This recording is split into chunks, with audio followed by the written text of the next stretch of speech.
नमस्कार मेरे प्यारे साथियों, मैं डीपी आज एक नए वीडियो के साथ आप लोगों के सामने हूँ। और मैंने ये वीडियो दैनिक जागरण से लिया है। ये समाचार दैनिक जागरण का समाचार ये कहता है कि जो नेपाल की नवनिर्मित सुशीला कार्की हैं पीएम, उन्होंने पहली बात तो शपथ ले लिया है, और दूसरी बात ये है कि उन्होंने जो जान गंवाने वाले जेएनजी के प्रदर्शनकारी थे उनको बलिदानी का दर्जा दिया है। साथ ही साथ जितने लोगों की डेथ हुई है उनको 10-10 लाख रुपए दिए गए हैं। इसके अलावा लेटेस्ट डेवलपमेंट ये है कि जेएनजी के लोग सुशीला कार्की से भी बहुत ज़्यादा संतुष्ट नहीं है। आज सुबह ही उनके आवास पर प्रदर्शन किया गया और नारे लगाए गए।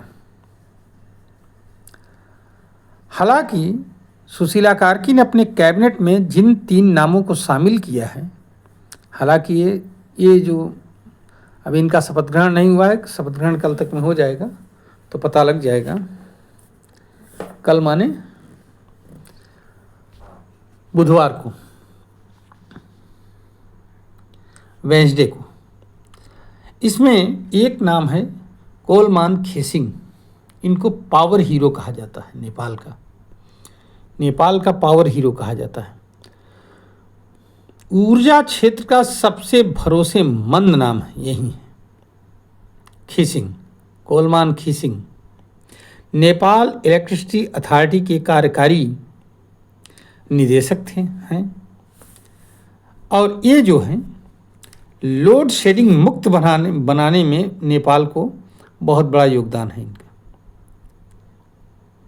खेसिंग ने तकनीकी दक्षता और पारदर्शिता से ये सब किया है, तकनीकी का इस्तेमाल किया था।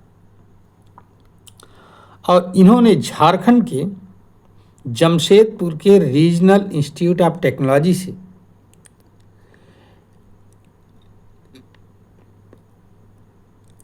इलेक्ट्रिकल इंजीनियरिंग में बीटेक किया है।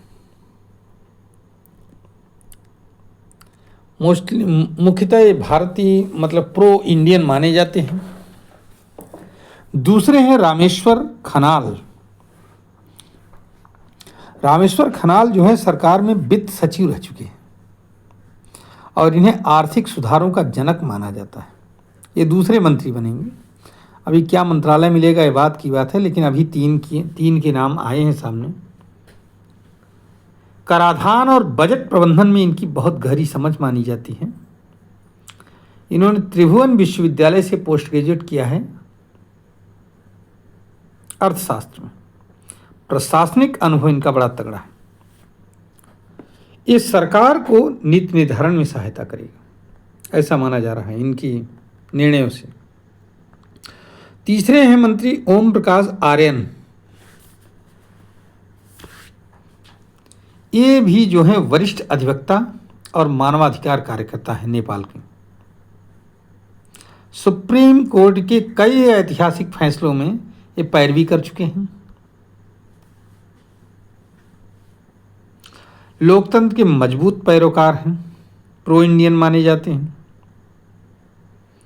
और इन्हें जो है इनका ये मानना है कि कानून और संवैधानिक संस्थाओं की न्यायपालिका की मजबूती, इसी से लोकतंत्र टिकेगा, अन्यथा लोकतंत्र टिक नहीं सकता।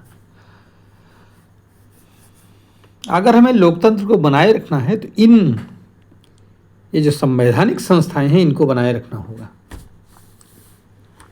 इसके साथ ही साथ पीएम सुशीला कार्की ने सविता भंडारी को अपना अटॉर्नी जनरल बनाया है। ये भी वरिष्ठ अधिवक्ता हैं और इनके पिता कृष्ण प्रसाद भंडारी ये भी वरिष्ठ अधिवक्ता रह चुके थे।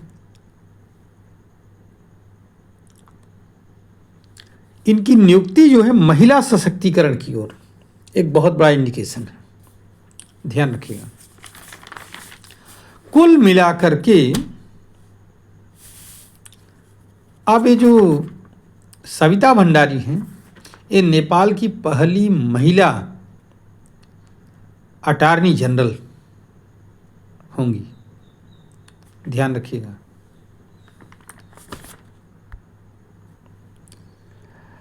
अब इससे 3-4 बातें क्लियर हो जाती हैं कि जो कारकी हैं उनको इंफ्रास्ट्रक्चर को सुधारना है, विशेषकर ऊर्जा क्षेत्र को। नेपाल के लिए रेवेन्यू का एक इम्पॉर्टेंट सोर्स है।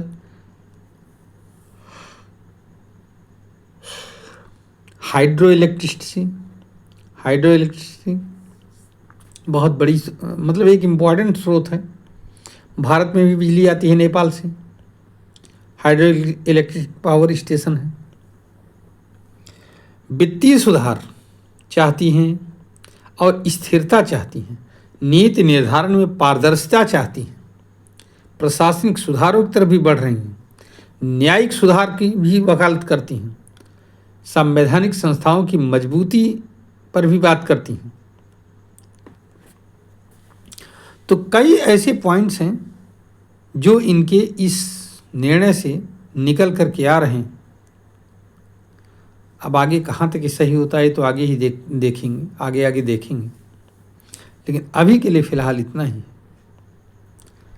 मैं अपनी वीडियो को यहीं पर समाप्त कर रहा हूँ साथियों। अगर ये वीडियो आपको अच्छा लगे तो आप इसको लाइक करिए, हमारे चैनल को सब्सक्राइब करिए, वीडियो को लाइक करिए, हमारे चैनल को सब्सक्राइब करिए और शेयर भी करिए वीडियो को। धन्यवाद, नमस्कार, जय हिंद, जय भारत, वंदे मातरम।